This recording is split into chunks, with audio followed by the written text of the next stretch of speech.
It's still happy hour with John Gaskins. This round's on me.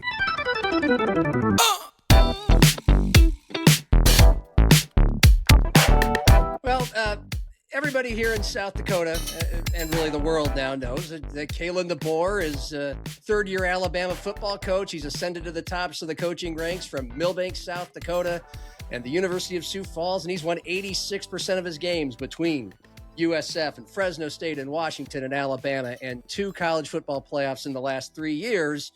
And everybody around here knows Kurtiss Riggs. 11 titles with the Sioux Falls Storm and wildly successful, influential regional academy for some of the most talented football players in our region. And that together, they set some records and won a national title for Bob Young in 1996 at USF. And then together, with Kalen as the head coach and Kurtiss on the headset, maybe with a little input as the quarterback's coach, those two from 05 to 09 won 3 national titles in 4 years and a 69-3 mark together. And since then, they've been apart, at least in the business sense. And most people know they're like best friends.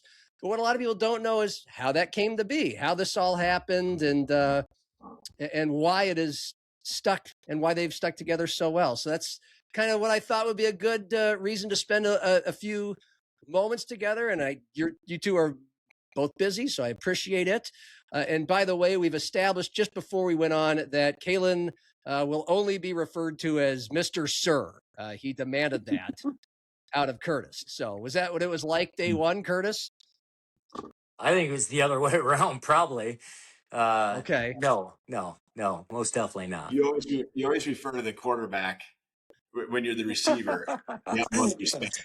That's right. So, that's right. You want to go back to where it started. Well, that's where it started. So. We could let's just go there. Like, you guys are in the same class. Were you guys in the same class, correct, at USF? No, I was a year ahead. I redshirted, and then Kalen came in the next year. So my actual freshman year playing was Kalen's freshman year. Okay, and so how do we recollect you first meeting each other? Do you guys remember your first encounter? I don't know the first encounter, but I was 2 doors down. And you really want to bring up some dirt now, don't you, John? You're going way back. And so I'm smiling when you start bringing up how it all probably started in the days. But, yeah. I was more of a troublemaker. Kalen was there to play sports. And my roommate and I, who also was a troublemaker from Wyoming, too, Kalen, if we weren't practicing, he would sleep. And just all the time. And we couldn't believe he could fall asleep in just seconds and be out no matter what was going on. It didn't matter if we turned the lights on or anything. He was sleeping.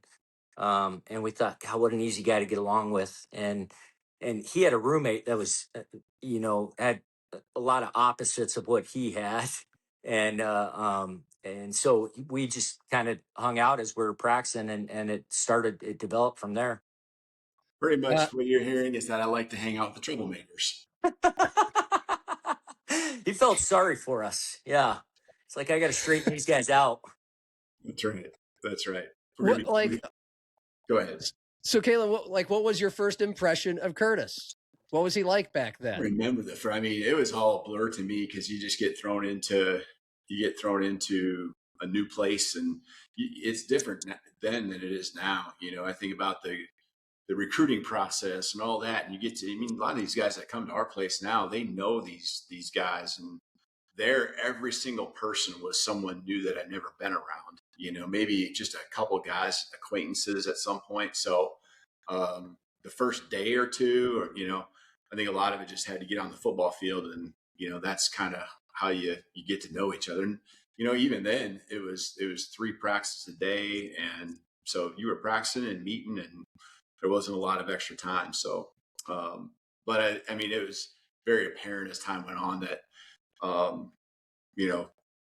we became friends, and they literally were 2 doors down from where I was at, and hung out a lot, and, quickly grew that friendship. And, even by the second semester, his roommate moved out, left the university, and we became roommates. So it didn't take long for us to connect. That's for sure. What were your first impressions of Kalen, Kurtiss? Well, on the football field, you notice the guy that, I mean, there's guys that have that innate ability to dive for a ball or compete for every single play. That was him. So as a quarterback, I'm like, geez, this is the guy I want to get to know here. And then off the field, you get to know him, and he's so easygoing. And as soon as he walked in our room and saw us playing Tecmo Bowl, he was in. And then we both played basketball and then baseball, and so it was easy that we're around each other all the time. And he did a great job of just tolerating my ups and downs and continuing to go from sport to sport, and it just continued to get stronger and stronger. How would you guys depict the nature of the University of Sioux Falls football program? I mean, we could go back to why you decided to go there. Kurtiss coming from Green River, Wyoming, Kalen from Millbank. At the time, like 1993 was your first year at quarterback, Kurtiss. You guys played together from 93 to 96. It was a 6-4, 5-5, 5-5 in the years before you got there. And what drew you to Sioux Falls, and what was the lay of the land like? Well, they were 2-10 our freshman year, Yeah. And so I think there was a lot of guys that, were trying to figure out, is this where I want to be, and there was obviously no portal or anything like that. He just kind of moved on. I think Kurtiss was probably going through that a little bit, especially being so far from home and other opportunities that he could have gone different directions with from a football stance. And but I just that whole group that we had stuck together, and those are our, we're all such close friends now, because 2-8 became 8-3, became 11-1, became 14-0, and those relationships helped us come together in a special way. I went to University of Sioux Falls. Coach Young, he was the only full-time coach there, so it wasn't like you had these recruiters that were out there. It just became a place where, a couple hours from home, he took, there was opportunities for me to go play defense at the University of South Dakota or places like that, and that's not what I wanted to do, and play offense, and so it was just a natural fit. So, but again, Kurtiss, to me, if I could have picked Kurtiss, he was the ultimate competitor. I mean, just competitive on the football field, and making no bones about it. I mean, he just was going to do whatever he could to compete and be the best. Was he competitive in any sort of annoying or off-putting way? I remember one time I slipped on a route, and he's probably fed up, and this is just a route on air, and went to the ground. I think I slipped again, and he just decided he was just going to throw the ball and hit me in the head. So, that's just how he was. Enough of this, Joker. We're gonna let him learn a lesson here, and that's kind of the, how Kurtiss was early in those times. Is this how you remember it? Things have never changed. Oh, I'm sure. I'm sure he's probably he's been a little forgiving with it even too. Yeah, when you asked that question of why we went to USF, I don't know. Like when I got there, I mean, they ran the option. I think what really got me there was, and this is ironic too, because my recruiting coordinator at University of Wyoming was Mike Van Dies, which is unbelievable because he comes back into Kalen and I's life, and and so he asked me to then walk on. I'm like, geez, I'm going to be a tackling dummy. I don't want to do that. So some of my teammates, we go on a recruiting tour, and we go to Shattern State, and they party like crazy. I'm like, boy, I'm not going to make it here. We go to Black Hill State, who threw the ball 60 times a game. I mean, I should have went there, and we partied like crazy on the visit. I thought this is going to be bad for me, and then we got to Sioux Falls, and he thought, wow, this is pretty nice. I could be a good person here, and then also they wanted me to play basketball, and they were going to get baseball. And I thought, you know what, that's all right. If I'm not going to go to Wyoming, I think going somewhere to play multiple sports would be good. But Kalen's right, though. After that first season, my first year there, I was like, man, this is a grease fire. I got to get out of here. And I actually went back and met with Coach Van Dees. And then thankfully, Coach Young brought in Jay-Woo Sim, and we decided to throw the ball a little bit. And that's when Kalen and I statistically started to really do some good things.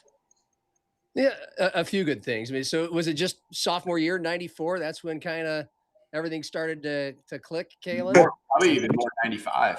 Probably by the Yeah. end of the year. The 95 season was probably the one where I think probably going from less than 30 catches for me to over 80, you know. And so Kurtiss, you know, was obviously the guy pulling the trigger there in 1995. And we just changed the whole system, you know, around what Kurtiss's skill set was. And we had other really good receivers, and Jeremy Gardner was an All-American tight end, and just a lot of guys that, you know, David Reuter could do it all out of the backfield. So that's kind of where we really took those next steps.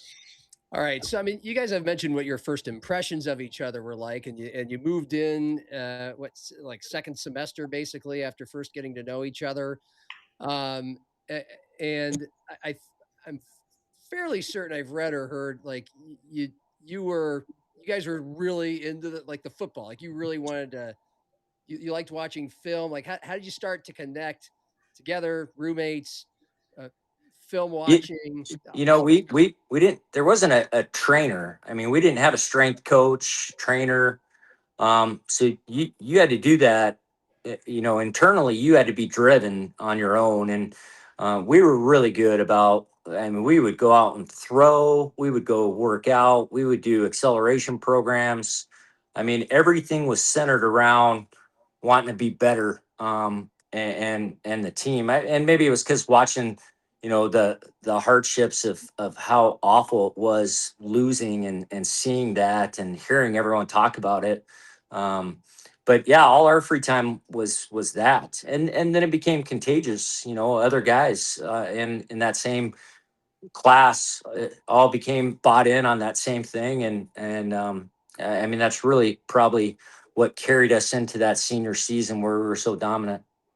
Yeah, I mean, just to go through the actual win-loss thing for a second, because you were, according to Wikipedia, 2-8 in 93, 8-3 in 94, 11-1, losing in the quarterfinal in 95. And so, yeah, things are, and that appears to be your only loss that season. But again, I'm still kind of going down the chemistry route, and the developing of something into special in 96 storyline. And you know, Kalen, like for one, I mean, you expect the quarterback to be a captain, and certainly Kurtiss has become a coach, a head coach, an authoritative leader and personality. Was he like?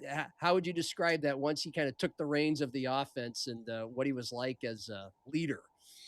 Oh, I mean, again, competitor. And so everyone just, it was easy to buy in. I mean, I think about, you know, he knew everything across the board. He knew every position. You know, the offensive line, what they were doing. We had so much of our offense was around the checks, the check with me's that Jay-Woo Sim did a great job of putting together along with Coach Young, and just turned it over to Kurtiss. And they made it simple enough to where he could check pretty much every play. And he could even go outside of the checks to audible to something completely different. Probably it was never a pass play audible to a run. I can tell you that. It was always run plays audible to a pass.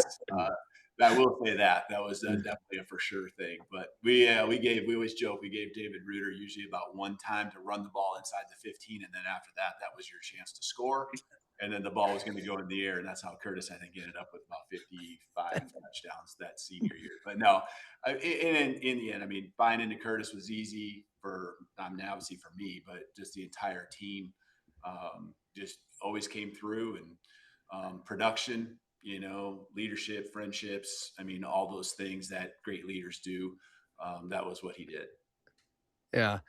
Kurtiss, did you kind of get, I mean, once you started to really click, did you get, sounds like you had free reign to audible, or maybe you didn't. I mean, how much freedom would the coaches give you to basically run the offense the way we've heard about, say, you know, Peyton Manning running offenses he quarterbacked, you know? Yeah. I mean, it was pretty much that. And and they were really good too about, they knew Kalen and I had such a rapport that if we saw something, I could change right away to it. And they knew, they knew we both saw it. And he would come back too and tell me, hey, I can do this here. I got this guy set up for this. And then the coaches would never question us. We were able to go to about anything we wanted there. They did a great job though. It wasn't just us going up there and spitballing. Like they did a great job of preparing us. Hey, here's the looks you'll get in these formations, and here's the plays that are good for these looks. And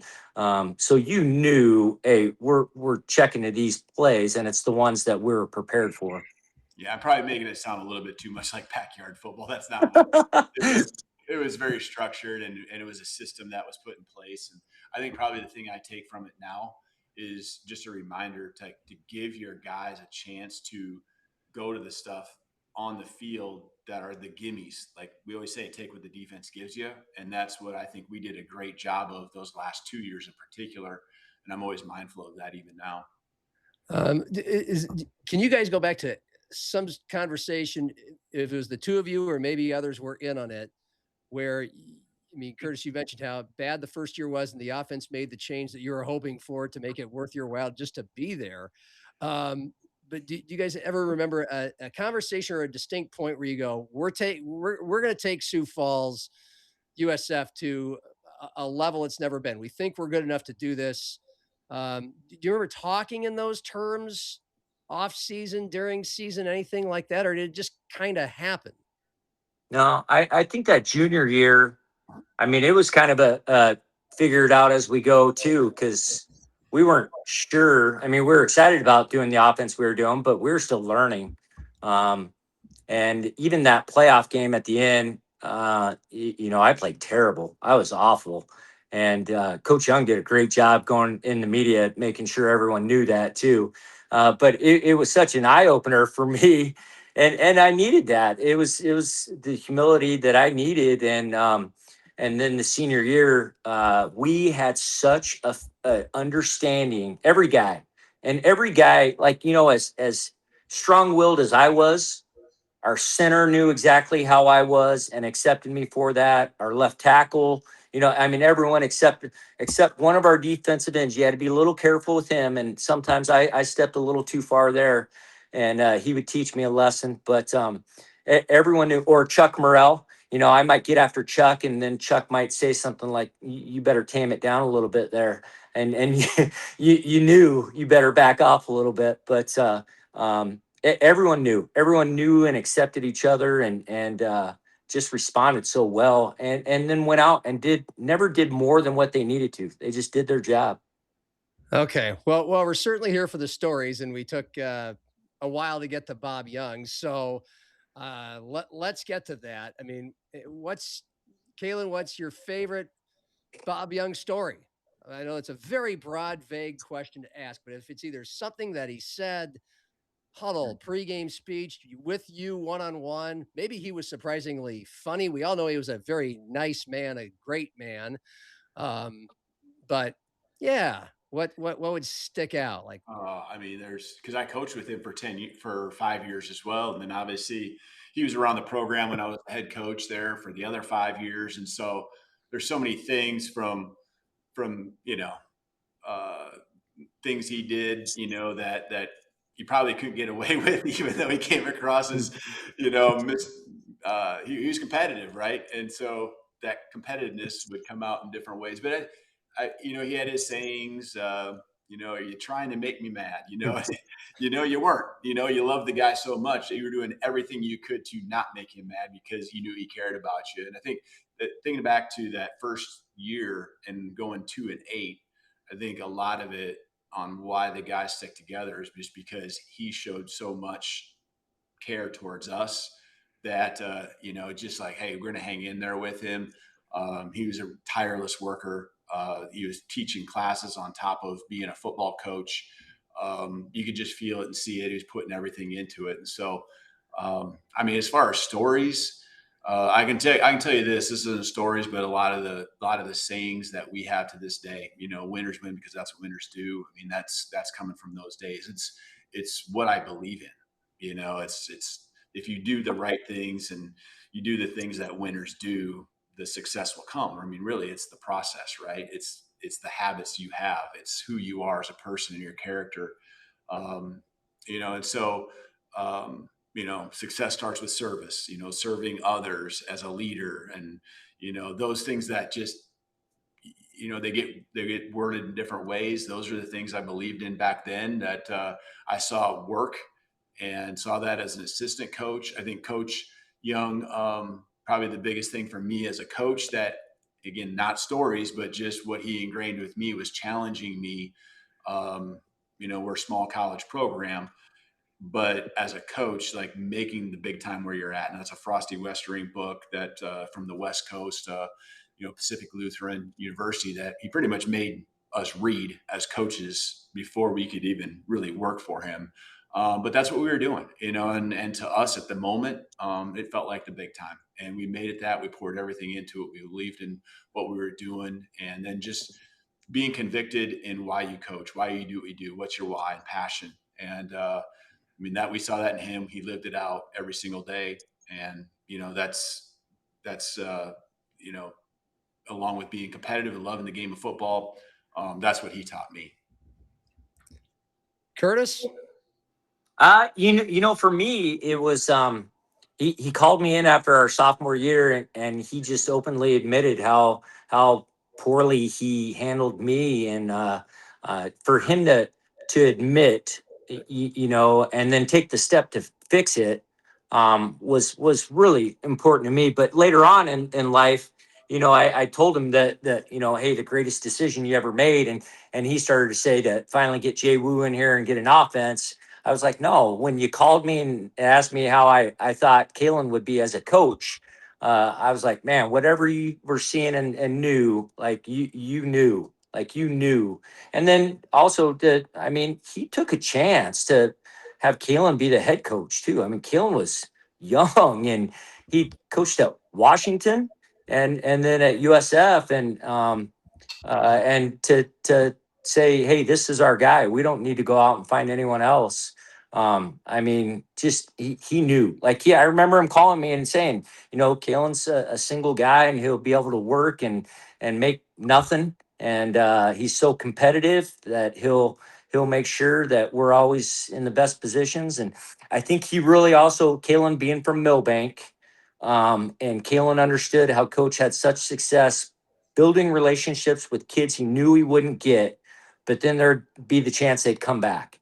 And he was great at it. Kalen was able to carry that over and do very well with it too. And that's why I was like, that was the best thing you ever did. And for the University of Sioux Falls. And and he of course, hugged me, and then went in about 50 other stories, and you can never get away. Hey, one funny story. This is good. When I got inducted to the Hall of Fame for the NAIA, you had to have two people speak. And so I asked Coach Young and Kalen DeBoer to speak, and Coach Young went first. Well, Kalen knew what was going to happen. I didn't really know. But Coach Young goes up, and Kellen Winslow Sr. was introducing a guy that played in the NFL, a running back. I can't remember his name. You remember Kellen? Yeah. And Kellen Winslow gets done. The guy speaks, and then Coach Young goes up, and Coach Young, first thing he says is, let's say the guy's name's John. Man, John, I would have never even guessed you're an athlete. He goes, you don't look like you were athletic, and and he means it with so much love, though. And then he just starts going into stories. And then pretty soon you see Kalen walk up on the stage, and he's like, kind of like, all right, Coach, come on now, let's get going here. And it was one of those where it was supposed to be 2 minutes, and it was about 18 minutes. And finally Kalen was able to skirt him off the stage, and then we were able to get through it. But that's what it was. And no one would ever question it, because everyone just loved him, and they knew he meant everything with love too. Coach Young was the greatest at squeezing a 5-minute speech into 30 minutes. So yeah.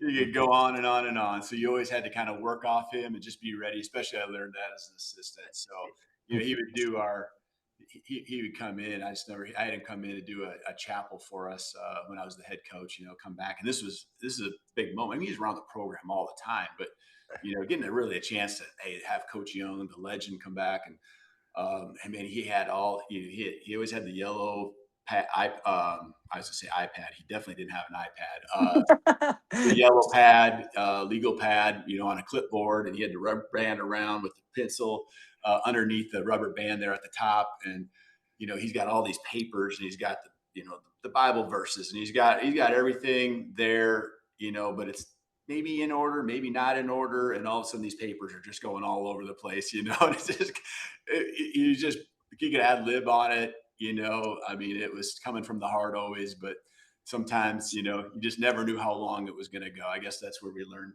Yeah. Well, we learned.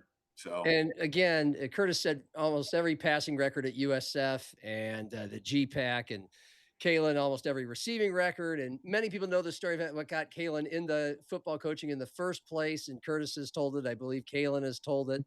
I mean, I guess we could tell it real quickly. We're short on time for now.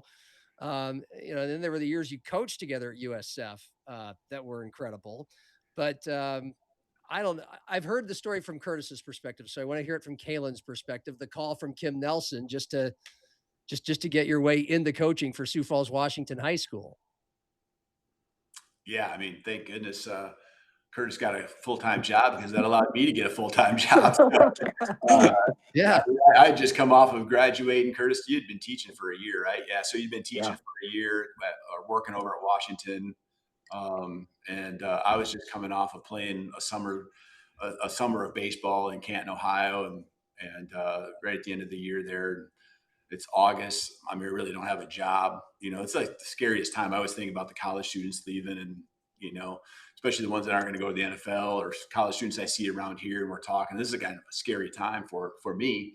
Need a job, and Kurtiss got the opportunity to go to Roosevelt. Kim asked him, to if there's anyone he recommends, and fortunately, I had no place to live either, so I was living. And so it worked out, and became the head sophomore coach, and went undefeated, by the way, John. But yeah, I've heard. Yeah, but those 2 years were amazing. Kim Nelson and that staff was, high school days. It was a bunch of guys who were kind of veterans already there, and then coming in as a young guy, it was a blast for me. They open arm, just like you'd expect, were open arms, and had a blast coaching. I loved coaching high school football. It was great. And then Coach Young, Chuck Morrell, who I'm pointing this way because his office is obviously right here. He's my linebackers coach. Chuck was already the defensive coordinator for 2 years by that time at Sioux Falls. And, we got the chance to be coordinators together there those 5 years from 2000 to 2004. For sure. Now this might be Kurtiss. Do you have to jet here?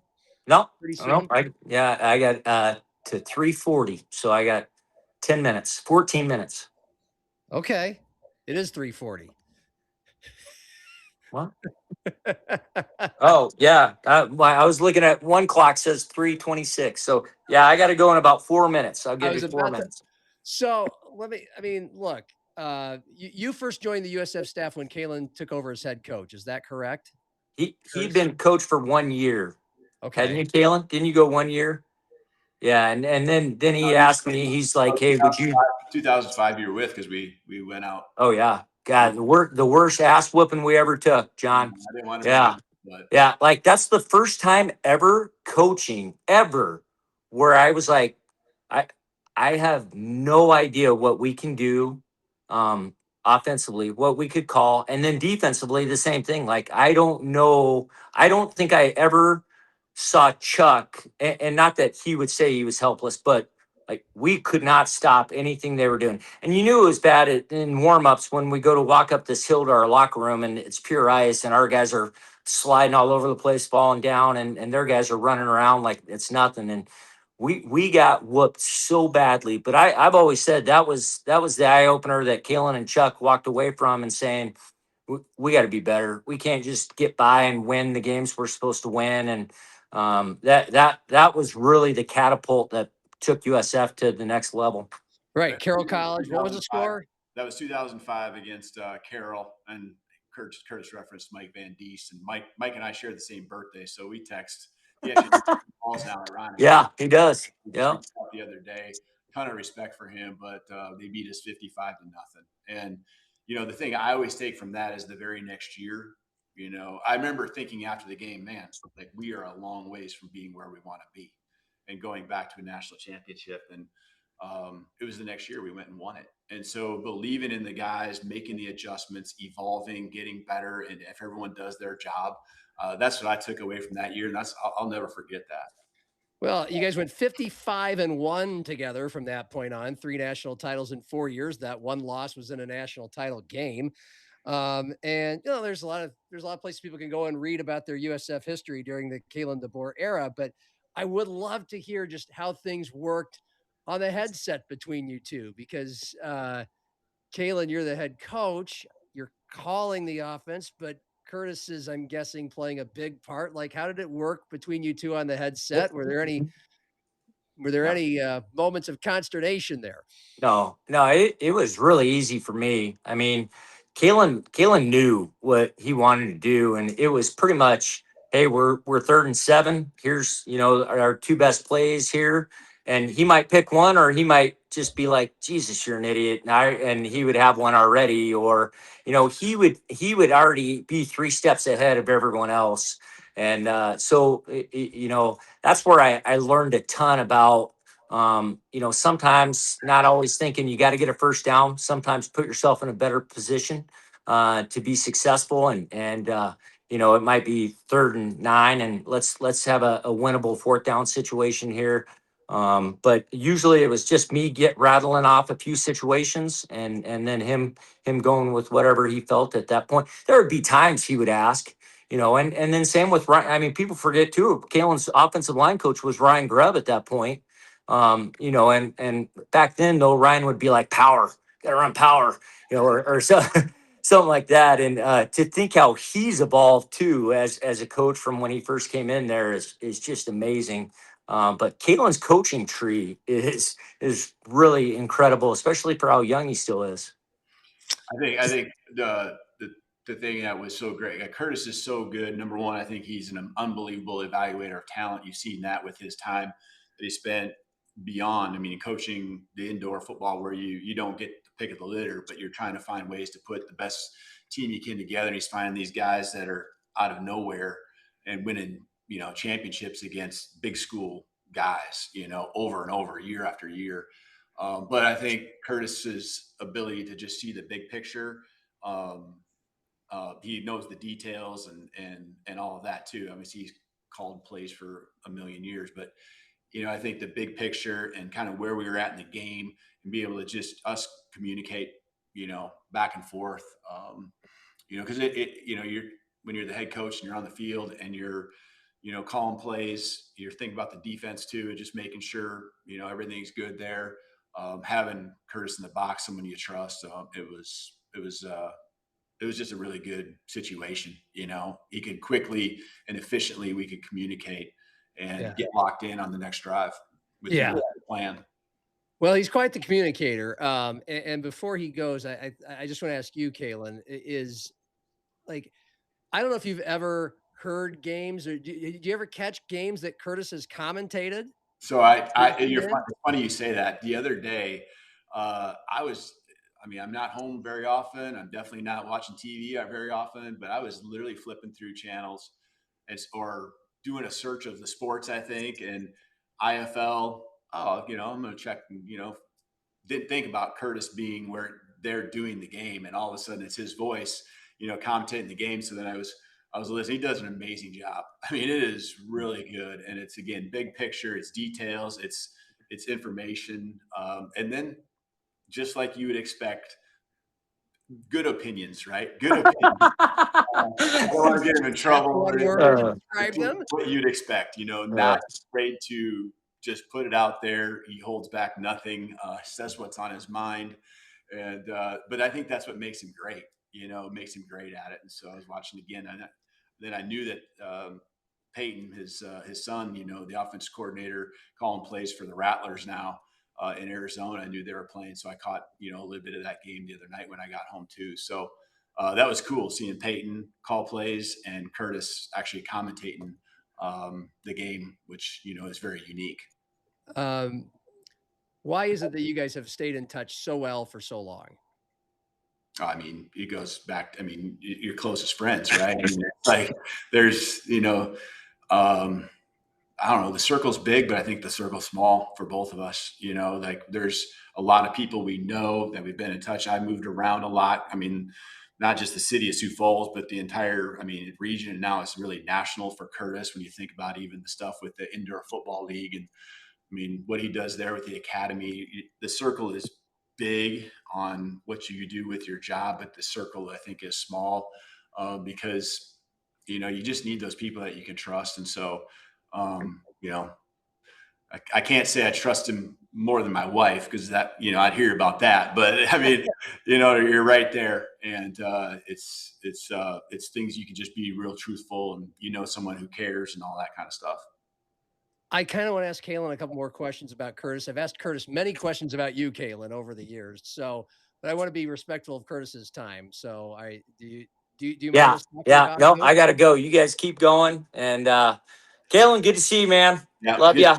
Love you, man. Yeah. All right. So Kurtiss has left the meeting, but I wanted him to hear what you thought, Kalen, of him as a commentator, because I've gotten to sit next to him calling a bunch of high school games for 5 years. And I have so many people who tell me they can't get enough of listening to this guy talk about football in real time. I'll talk to him about an hour every Monday because he's the go-to Monday afternoon quarterback to talk high school, college, pro, Alabama. But just in the games, they just say, even high school games, they just can't believe Kurtiss just said that.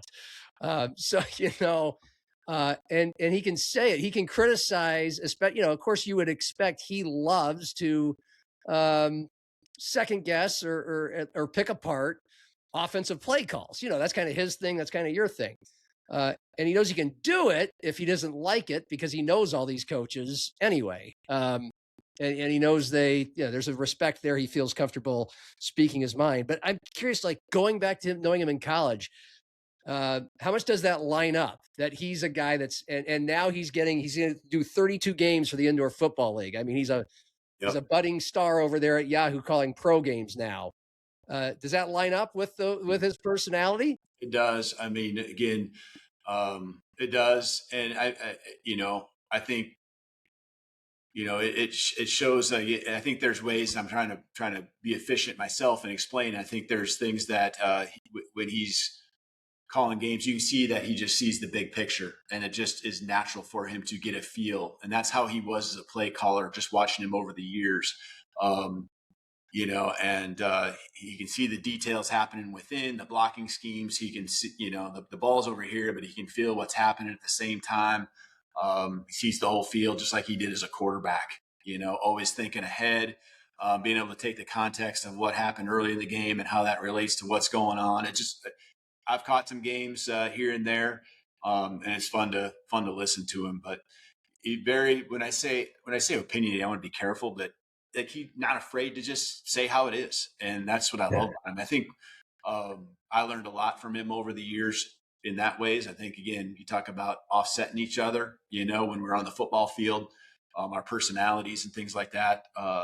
I learned a lot from him, took some things from him. I think, I'd like to think that there was things that went the other way. And that definitely was the case in that 5 years when we were together, at Sioux Falls, and how we fed off each other, especially during the game.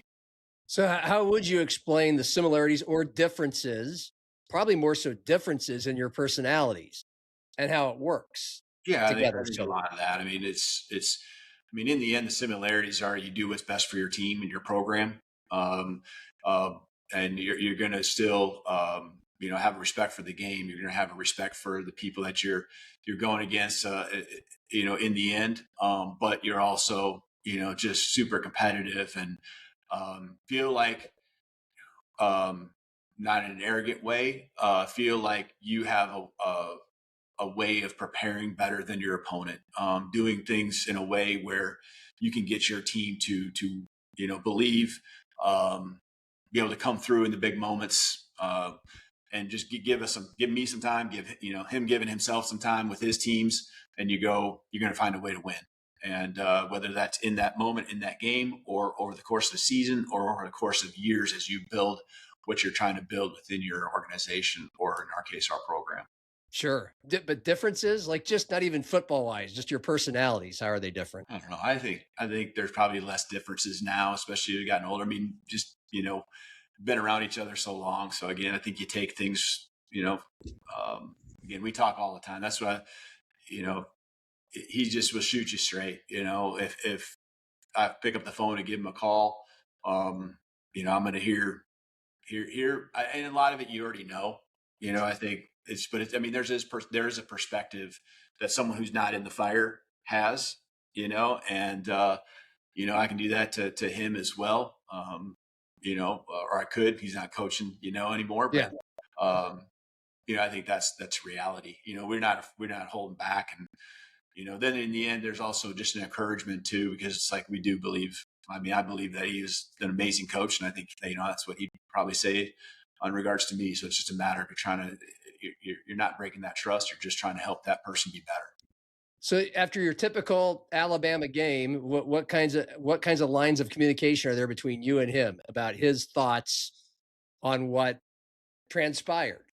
Yeah, I think you call him. Does he call you, or what? I mean, sometimes it's a call. Sometimes a lot of times it's just text messages. And again, I think the more you know each other, I think about the coaches that I'm with now too. I mean, it doesn't take a lot. It's efficiency. It's just efficiency. Like, man, this, and it's like, yeah, I know, we got to get better there. We got it, boy, we were clicking in that way, or man, this guy really had a great game, this, whatever it might be. So, I think it's not a lot. It's not as much as, you're probably making it out to be. It's very efficient. And, but I do respect, what he says. And just like the people I really believe, respect across the coaching profession. And,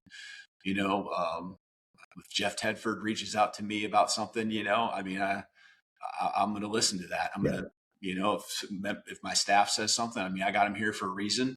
I'm going to hear what they have to say, and I'm going to process it, and, going to use whatever information I get to help make me be better.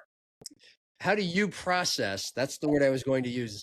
The fact that, since 2009, you guys ended this incredible run together at USF, because you take the job at Southern Illinois to be the offensive coordinator. He stays in town. He just keeps winning titles for the Sioux Falls Storm, and grows the academy. And now he's kind of becoming a budding star in the commentating scheme. How do you process? He's been here and he's been ripping it up, whatever he does here in Sioux Falls. But you've been out there, and now you've gone to Fresno and Washington and a national title game in Alabama. We all know the scope of that. So how do you process that? Like if he wanted to, or took your path to go to other places, to move up or around, I mean, what my guess is there's no ceiling there, right? Oh, like yeah. You have these opportunities to go other places. You know? And, just sometimes it's not, sometimes timing, sometimes it's, it's just like, now, this definitely isn't the right move at the time. But there's been great opportunities that, he chose to not take. And, maybe because of the success and the direction of where things were going when he was coaching.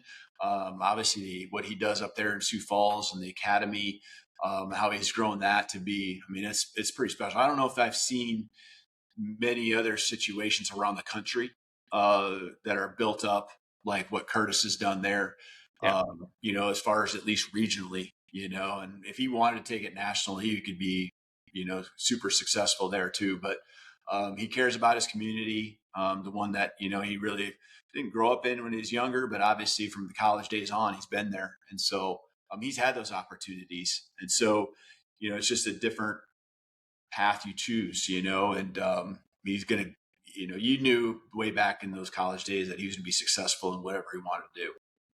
If he's on a headset and coaching or like calling an offense for Big Ten SEC, we think we're biased. Of course, we think he could handle that and he'd do great, but someone who's been there would be able to know better. no question. I mean, he's capable of all of it. There's not a doubt in my mind. All right. Well, how much is there a desire or a wonder about him someday joining a staff of yours? And have you ever had discussions about that happening in your past couple of stops? Oh yeah, we talk about it all the time, and just waiting for the right moment, the right opportunity, and what that looks like. That situation again, it's got to time up for him. It's got time for us. But just what's that role? What's that area of the program? There's a lot of different ways he could impact. But again, he loves doing what he's doing. And he's passionate about growing what he's got there, and he keeps making it better and better, and keeps expanding what he touches there and how he goes about it. And so it goes both ways. All right. Well, we're glad he's still here. Those of us who get to continue to experience him here. It sounds like you're doing well. Congratulations on the extension. You've talked about that in other places. Is this like the chillest time of the year that you get as the Alabama head coach, or right around it? We just kind of got through a little bit of that from a head coach perspective. We had spring ball. And then there's about a month where it's a lot of engagement with, the state, the donors, speaking the areas around the state is particular that we go to, different functions. So now we are right now getting into the next 4 weeks where the team now is back on campus. They're training. We have meetings. We have 4 weekends of official visits, really from Friday through Sunday night. There's going to be, 9 to 12, or maybe even 14 guys that are here each weekend. So that's a lot. Then we got camps going on usually during the week. So there's a lot happening. This is definitely not, and you think June is a little low key. It's definitely not low key. It's one of the times where, you're going as hard as ever. So there's a week or two in July where, the staff has to get away, and, that's, you're getting ready for fall camp, but we pretty much have a lot of those things already in place. In fact, right before I got on with you, I was working through that with my assistants, and just the logistics of some of the things we're trying to get put in place to make it clean and make it efficient. Well, besides traveling to see some of Alexis, your daughter's softball games for Washington, what's a happy place for you? A getaway when you get a chance? Do you have a lake home? Do you golf a lot? Do you travel? What do you do? I'll probably get about 10 rounds of golf in, and they're almost all university functions. And I do enjoy that. Doesn't mean I'm good at it, but I do enjoy that. I'll tell you, everything is either University of Alabama and football, or my family. I mean, that's really the two things. It's boring and awesome at the same time as far as the number of things. Obviously, the job's not boring. That keeps you, on your toes and moving. But as far as the number of things that are hobbies and stuff like that, there's really no other time. And so if I'm not, and even when you're with your family, the football piece is still, and Alabama's piece is still happening. So, these times with their kids, I got 2 girls. Alexis is going to be a junior already, and then my other daughter, Avery, is going to be a freshman in high school. So these times come and go. That's one thing I appreciate, I guess, that I do have a perspective on that. And, they love football and they love Alabama and supporting the team. So I'm fortunate in that way. So they love making, football is our family. Football is our family thing. It's our life, lifestyle. And so, I'm lucky to have girls that enjoy being around it and so supportive. I mean, with Alexis, explain where all you got the chance to travel. The Athletic did a story about this. I mean, first team All Big Ten, both seasons, freshman and sophomore, Big Ten Freshman of the Year, first team freshman All-American. What kind of experience, what has that been like for you to go to wherever it's been? Lubbock here, Arizona there, to get away for a weekend and watch her play? Yeah, no, it's been awesome.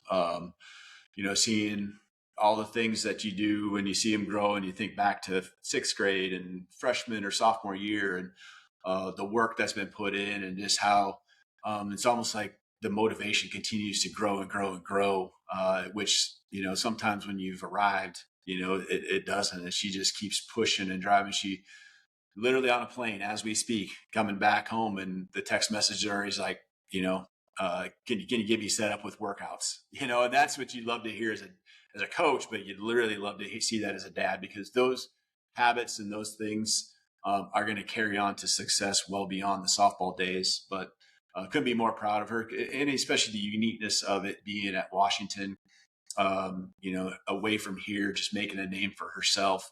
I feel like, everything we've talked about being a good teammate and things like that, she works hard to do that.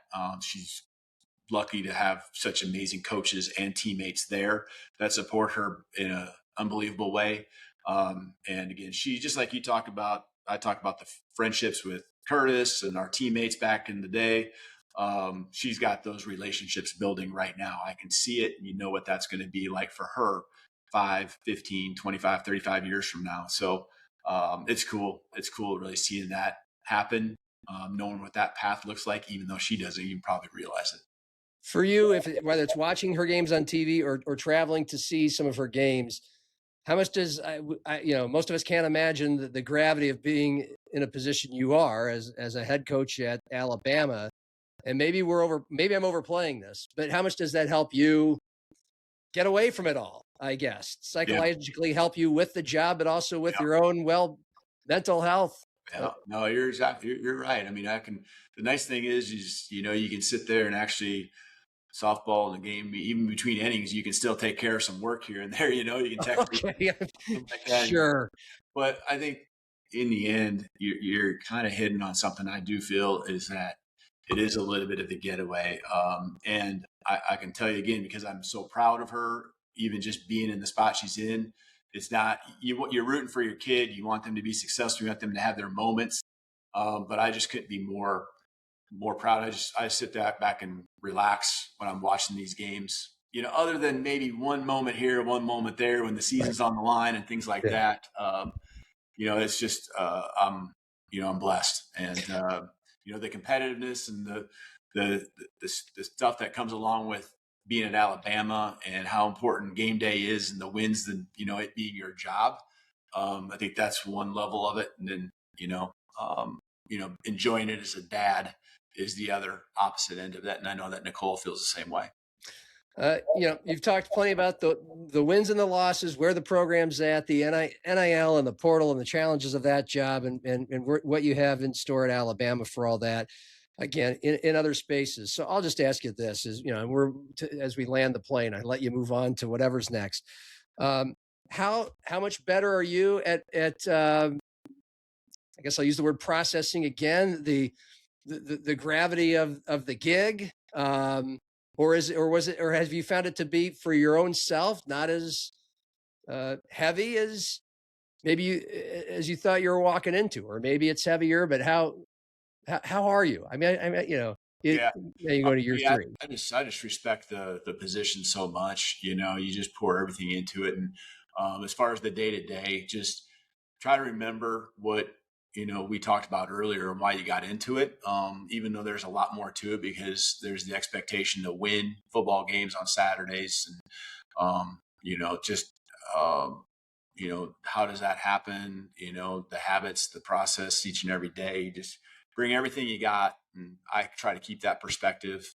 And that just remind myself that that's all you can control. And so I got a staff around me that I think thinks the same way. They give 100%. They're great people. I trust them. They work not just hard, but they work smart. They work together. And so just trying to provide an atmosphere and an environment where everyone wants to be a part of it. That's where it's contagious. The feelings and the energy and the attitude that we have to have in order to win. I'm just trying to facilitate that, bring it to our staff, which then trickles down to our players.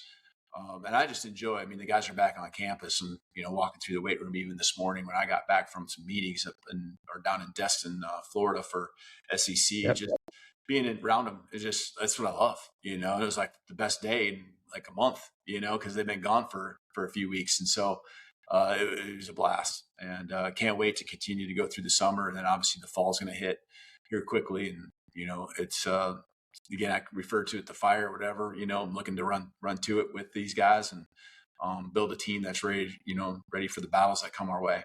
I'll ask one question. You've probably been asked a lot, will be asked a lot. How close are you guys? Like in that gap between you and Indiana, who goes on to win the national title, how close are you? What needs to be done to kind of fill that gap? Yeah, I think we came a long ways in a lot of areas. Last year, I think they got to make sure that those areas that became strengths, that you just don't take it for granted. We were great in big moments, and how were we big? We practiced them. We were very intentional. We were disciplined. We played hard. We never gave up. We were great in adversity. When adversity was coming our way, and there's things we got to get better at, because obviously we fell well short. But the story I told you about 55-0. I've referenced it, but never said which scenario it was. That's one of them that I always am mindful of, and that you never want to sell the kids short. You never want to. Again, I got on the plane after that game. We lost 55-0. And it's like, dang, we're a long ways away. But those guys were ready to work that next year, that 2016. And I've had other teams that in different ways do the same thing. You might be even as an assistant, the steps that you took from year one to year two. I can think about that at Fresno. I can think about that at Washington, whether it's within a season, but especially from year to year. And that's what we got to do. And again, there's so much turnover probably now on our team compared to what it was then. You really do start all over. And what you were last year, those weaknesses and strengths, you just, there's a lot of new faces. I think there's still enough carryover of players to where a lot of the things you do well are going to be what you continue to do well. And there's some areas we got to improve to, like you said, bridge the gap, be better. And, again, I'm never going to sell our guys short. I don't put a number on the wins, because a lot of times I don't want to undersell what we are capable of doing. Some people always ask, going back many years ago, like, what's a successful season for you? And they ask you to define it. And I'll never put a win number, because a lot of times we win more games than what I probably would have said is successful. And, you get to that point and your team hears those words, and we're going for everything every single year, maximize what we're capable of. That's the key. Yeah.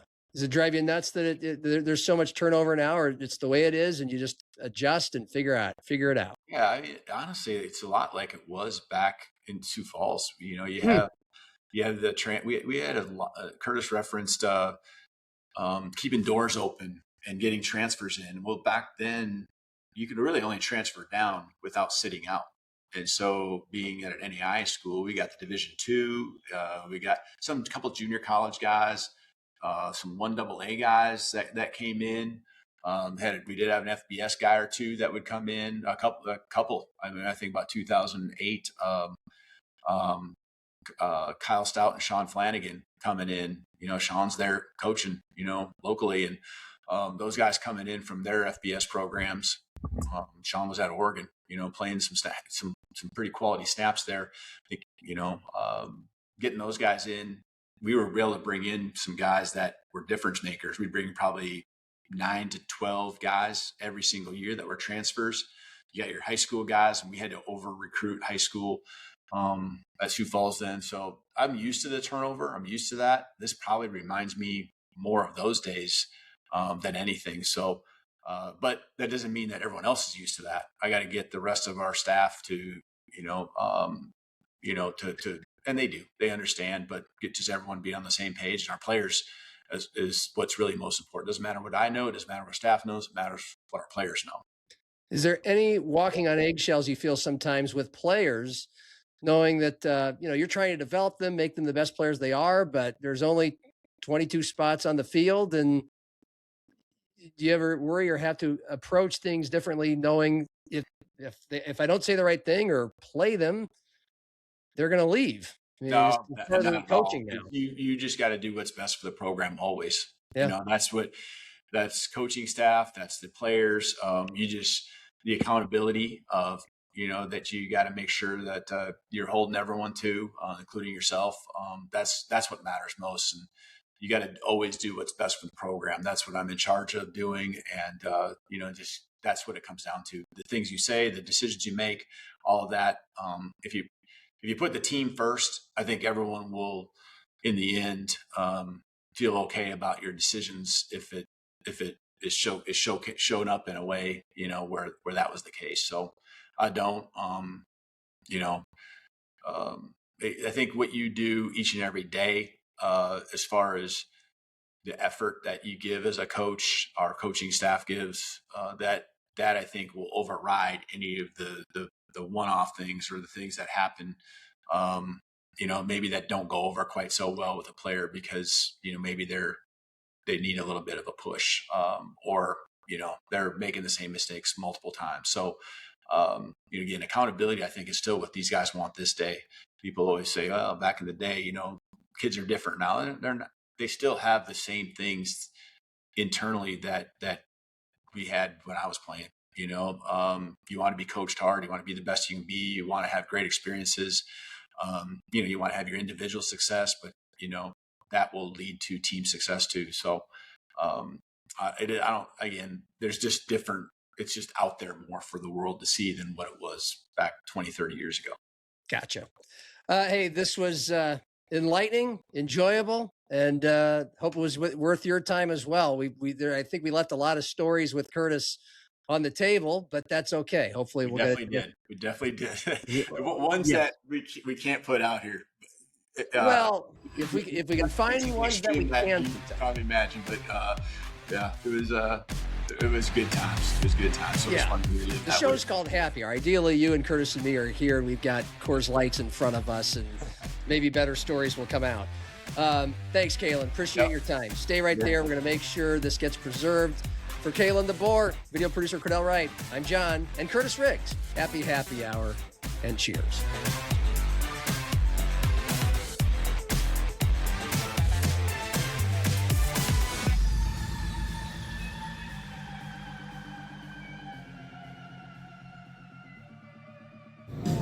You need anything else, John? No, I think I'm good, Greg. I think I'm going to tap out. All right. Have a good night.